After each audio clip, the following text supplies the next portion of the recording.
Good day, everyone. Are you ready to learn? Enjoy! So, our topic for today is the cone of experience by Edgar Dale. But before that, let me introduce myself. I am Yaxcel and Myrl A. Corpuz from Bachelor of Early Childhood Education 2nd year, but you can call me Teacher Yaxi. So now let us know who is Edgar Dale. Edgar Dale was born in 1900s. He was an American educator and was internationally renowned for his most famous work, which is the cone of experience. So now, what is the cone of experience?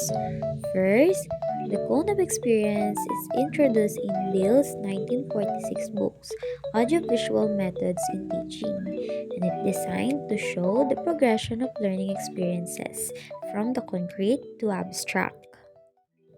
Here are the illustration of the cone of experience.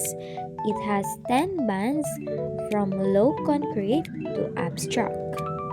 Learner has some control over the outcome or incorporates the use of all five senses. While abstract, it is a difficulty when not enough previous experience or exposure to a concept. Every level of the cone uses abstract thinking in some way.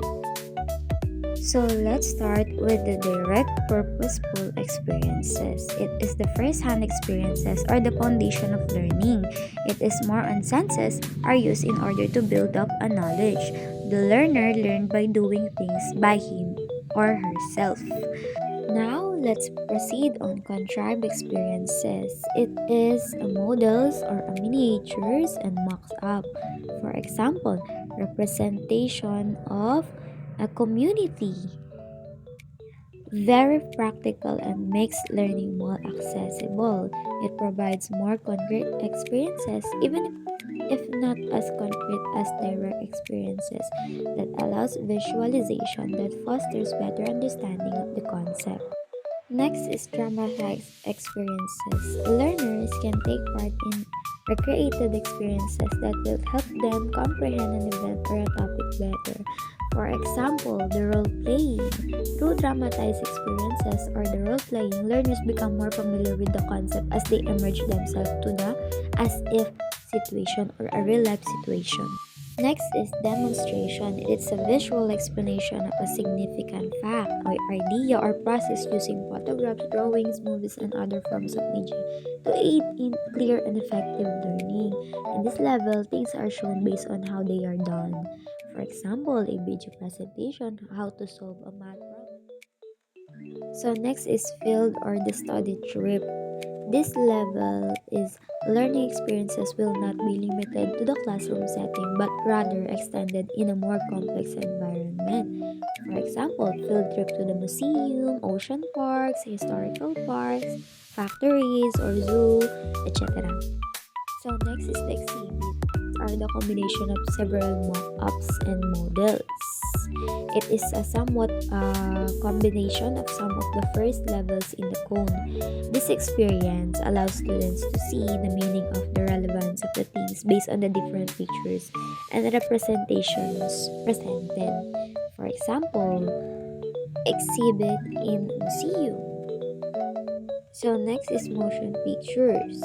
For television and motion pictures, it implies values and messages through television and films.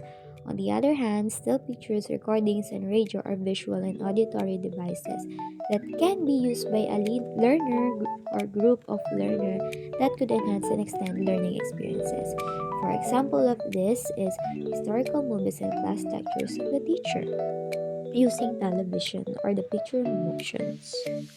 So next is still picture, recordings, and radio. This stage, it is helpful to students who cannot deal with the motion or pace of a real event or a television.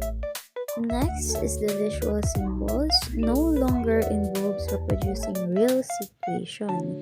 It is all about the chalkboard and overhead projector, the most widely used media, which is help students see an idea, event, or a process. Then lastly, verbal symbol. It There are two types of verbal symbol. It is written or spoken. Written words are more abstract and spoken words is less abstract.